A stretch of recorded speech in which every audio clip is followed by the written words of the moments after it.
Assalamu alaikum dear students. I hope that you all are fine. Today in the next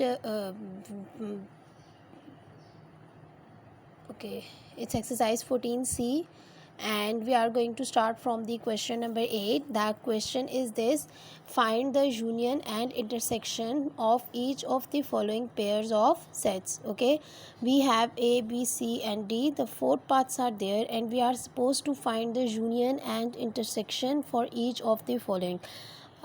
Okay, but we are not given that. Either we have to do them with the help of Venn diagram or either we can do them just simply. Okay, I'll explain the both the methods. So first of all, सबसे पहले तो आप ये देख लें कि ये set किस किस्म के हैं. अगर मैं इन सेट्स को ऑब्ज़र्व करूँ, 6 इसमें सेम है, 9 इसमें सेम है. ओके, तो आपके पास इसमें एक्चुअली जो चीज़ बन रही है वो क्या है? Some values are same, some different. ठीक है, कुछ वैल्यूज़ इसमें सेम है, कुछ वैल्यू इसकी भी डिफरेंट है और कुछ वैल्यूज़ इसकी भी डिफरेंट है. ओके, तो इसका मतलब है कि सम सेम सम डिफरेंट कौन सा वाला केस होता है? That is the case of overlapping. Okay, अब आप देखें, आप इसकी वेन डायग्राम बनाएंगे तो वेन डायग्राम आपके पास इन बोथ केसेस जो है वो कैसी बनती है? That is overlapping. ओके, यहाँ पर आपका सेट ए है, यहाँ पर आपके पास सेट बी है. सेट ए में आपके पास 3 है, 6 और 9 common portion will be written in between and 12 will be written at the side. अगर मैं यहाँ पर बात करूँ, 6 and 9 is already written in between, only we are left with 8. तो दोनों सिचुएशंस में जो आपकी वेन डायग्राम है उसकी शक्ल जो बनती है that is like overlapping case. That just like this I have drawn it in the first part. Okay, it's 6, 9, 8 and it's B. Okay, now first of all what you are going to do, आप क्या करना चाह रहे हैं? सबसे पहले you are going to find A union B. if you want to find them directly, तो देखिए union का क्या मतलब है? unite. यूनाइट मीन ऑल्स, कंबाइन करना. ठीक है, तो all value of A plus all values of B. तो अगर आप इसको इकट्ठा करेंगे तो देखें आपके पास जो डायरेक्ट आंसर आएगा उसमें आपके पास क्या आता है? ऑल. यानी जहाँ जहाँ पर ए है, जहाँ जहाँ पर बी है, that is going to be yours answer. ठीक है, तो यानी अगर आप डायरेक्ट लिखना चाहें तो भी 3, 6, 9, 12, और अगर आप उसे प्रॉपर वर्किंग से करना चाहें तो तब भी दोनों सिचुएशंस में आप देखें कंबाइन करके आंसर कितना आ रहा है? 3, 6, 8, 9, 12. जो वैल्यूज़ 2 दफ़ा आएंगे I am going to write them 1 time. अगर आप ये काम ना भी करते तो डायरेक्टली आपके पास क्या था? यूनियन का क्या मतलब है? यूनाइट, यानी all values of A, all values of B. ठीक है, तो ऑल वैल्यूज़ ऑफ ए यानी टोटल ए शेड हो जाएगा, all values of B total B shade हो जाएगा. यानी ये सारा आपके पास क्या हो जाएगा?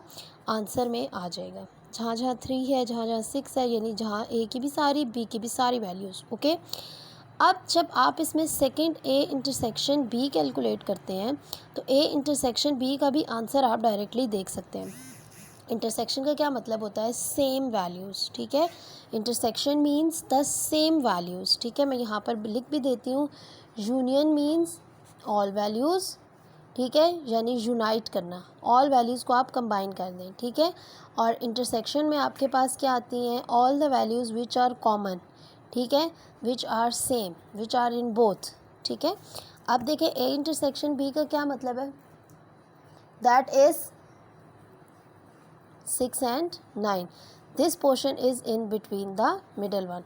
तो आपके पास इसका आंसर आएगा 6 और 9. ये आपको यहाँ से भी नज़र आ रहा है कि वो कौन सी वैल्यूज़ हैं जो दोनों में है, 6 और 9. ओके, और आप इसको ऐसे करके कंप्लीट स्टेप ऑफ वर्किंग जो है उसके साथ भी लिख सकते हैं कि इन दोनों का ये आंसर है. Okay, I hope that I am clear. अब मेरे पास है इन द बी पार्ट. अब देखें बी पार्ट मेरे पास क्या है? C is equal to it's A B X Y, और दूसरा मेरे पास इसमें जो डी है उसकी वैल्यूज़ कैसी हैं? M N O P. अब देखें, अब मैंने वेन डायग्राम कैसी बनानी है? मैं वेन डायग्राम के लिए एक रेक्टेंगल बनाती हूँ for the universal set, although I don't know what is the total. ठीक है, 1 for union, 1 for intersection. Okay. अब आप देखें अब सी और डी कैसे बनाने हैं, उनकी शक्ल कैसी है। अगर आप देखें ए उधर भी नहीं है, बी भी नहीं है, एक्स भी नहीं है, वाई भी नहीं है, ठीक है। इसका मतलब ये है कि इन दोनों में कुछ भी सेम वैल्यू नहीं है, ठीक है। when there is nothing same value then what does it case, it is total disjoint case, okay.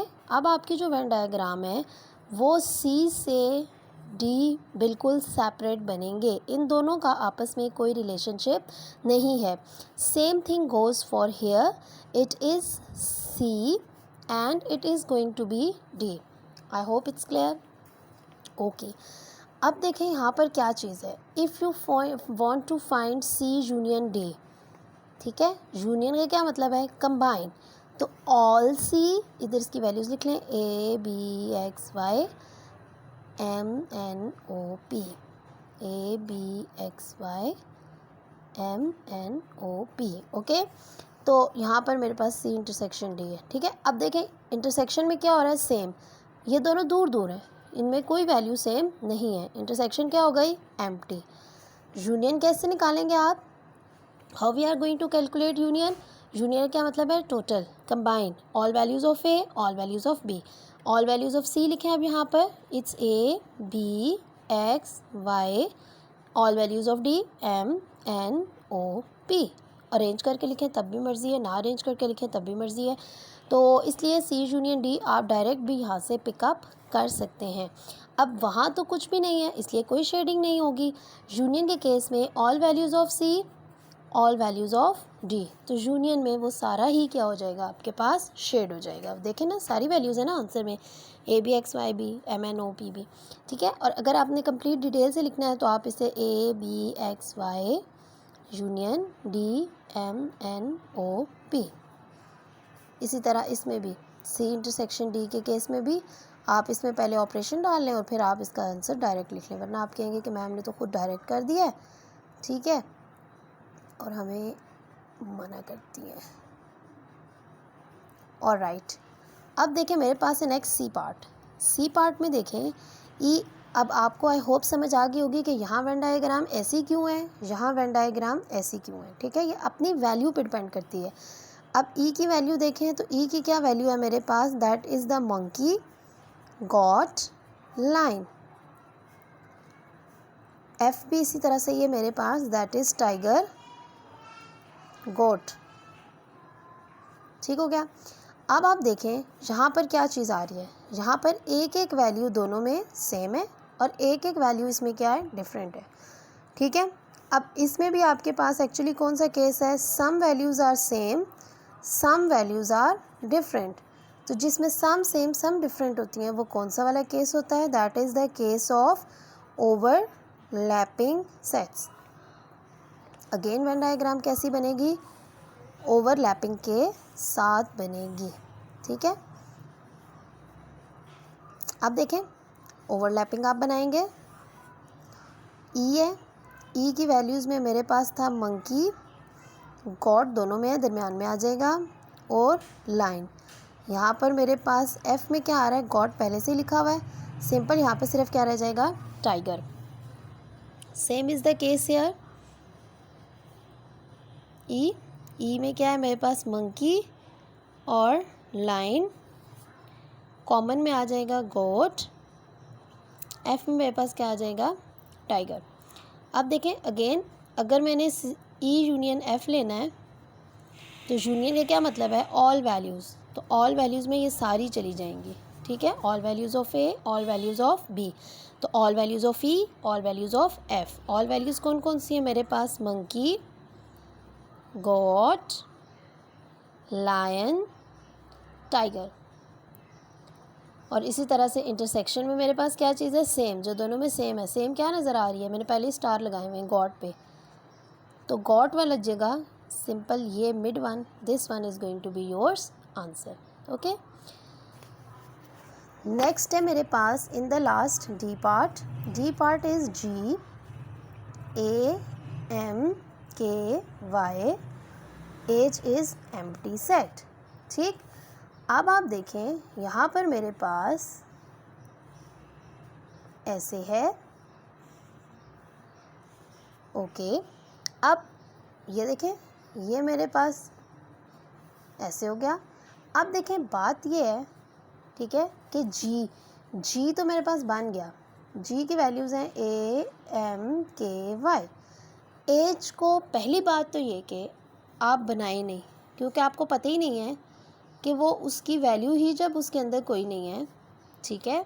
As is the set which is empty, उसके अंदर कुछ भी नहीं है, आपको पता ही नहीं है कि उसका कौन सा वाला केस बनेगा, ठीक है। आइदर ज़ाहिर है जब उसके अंदर कोई वैल्यू ही नहीं है, ना वो डिसजॉइंट हो सकती है इससे, ना वो इसके ओवरलैपिंग हो सकती है, ना वो इसका सबसेट हो सकती है। मतलब जब वो है ही कुछ नहीं उसके अंदर, तो डेफिनेटली जो है वो आपके पास नहीं होगी। मैं यहाँ आपकी तसल्ली के लिए एज लिख देती हूँ ताकि आपको पता हो कि वो इसमें नहीं है। समझ आ गई बात की। अब आप देखें, जब आप इसमें नेक्स्ट लेंगे जी यूनियन एज, तो देखें अब आपके पास क्या है, ऑल वैल्यूज़ ऑफ AMKY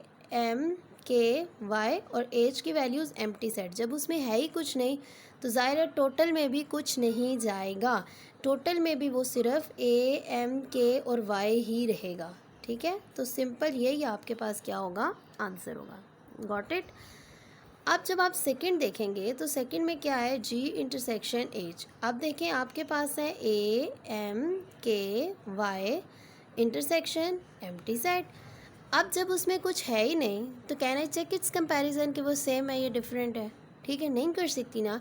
इसका मतलब है कि वो एम्प्टी सेट ही रहेगा। तो ज़ाहिर है जब वो एम्प्टी है तो उसमें कुछ भी शेड नहीं होगा, ज़ाहिर है दूसरी चीज़ ही नहीं है ना सिमिलैरिटी चेक करने के लिए। So I hope that the question is clear to you. इसलिए प्लीज़ इस चीज़ का एक रिलेशन याद रखिएगा, ये आपके पेपर में इम्पॉर्टेंट ऑब्जेक्टिव होता है, ठीक है। इम्पॉर्टेंट ऑब्जेक्टिव क्या है, what is the objective there? The important objective is there first of all the value with union with empty set is equal to the set any set, ठीक है, A है तो A, B है तो B, और any set intersection with empty set is always empty, क्योंकि वो check नहीं हो सकता, ठीक है, empty ही रहता है, राइट।